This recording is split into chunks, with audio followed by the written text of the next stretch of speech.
Bonjour à tous, ici Tania, coach en développement personnel et professionnel.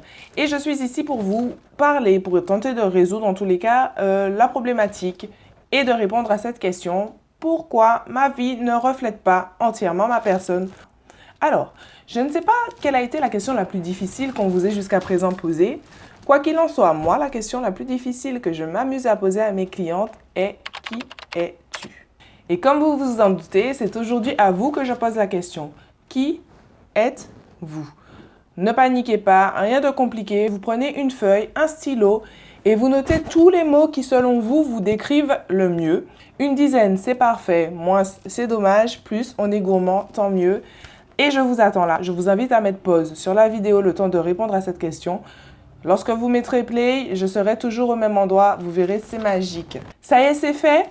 Je suppose qu'au début, ça a été un exercice difficile, voire peut-être même douloureux.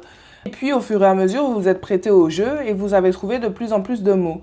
Et vous revenez fièrement, vainqueur, et vous vous dites, ça y est, j'ai résolu ce mystère, j'ai répondu à cet exercice.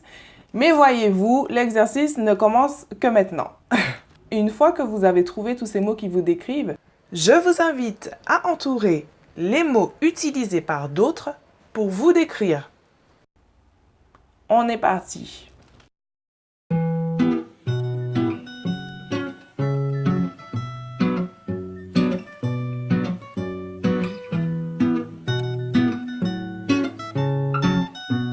Et c'est l'heure de la chute.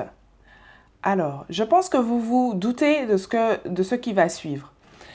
Les mots qui n'ont pas été entourés sont les mots qui vous décrivent de façon personnelle. C'est-à-dire que ce sont des mots que vous avez choisis vous-même pour vous décrire.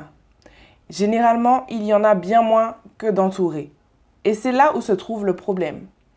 On se laisse bien souvent définir par les autres. Et nous n'avons pas de propre définition à nous apposer. Mais ce qu'il faut comprendre, c'est que si vous ne vous connaissez que 10%, vous ne vivrez que 10%. Les 90 autres pourcents ne sont que du conformisme. C'est-à-dire que vous vous conformez à la vie des autres, à la vie des autres, aux problématiques des autres, aux peurs, aux limites, etc., etc., etc. Et ça, c'est un problème parce que vous n'explorez pas vos propres capacités, vos propres talents pour pouvoir faire au mieux, aller de l'avant, vivre pleinement, vivre à 100%, vous ne prenez pas le temps de vous entendre. Et pour vous entendre, vous avez des alliés féroces. Mais ces alliés, généralement, vous les répudiez. Vous les répudiez pourquoi? Parce qu'ils sont autant violents que féroces.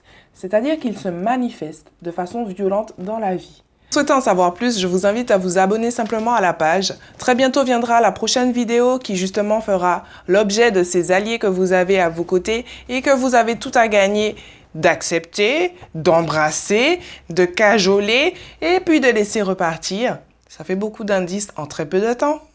Je vous promets d'aborder le sujet très vite. En attendant, je vous souhaite une très bonne journée. À bientôt!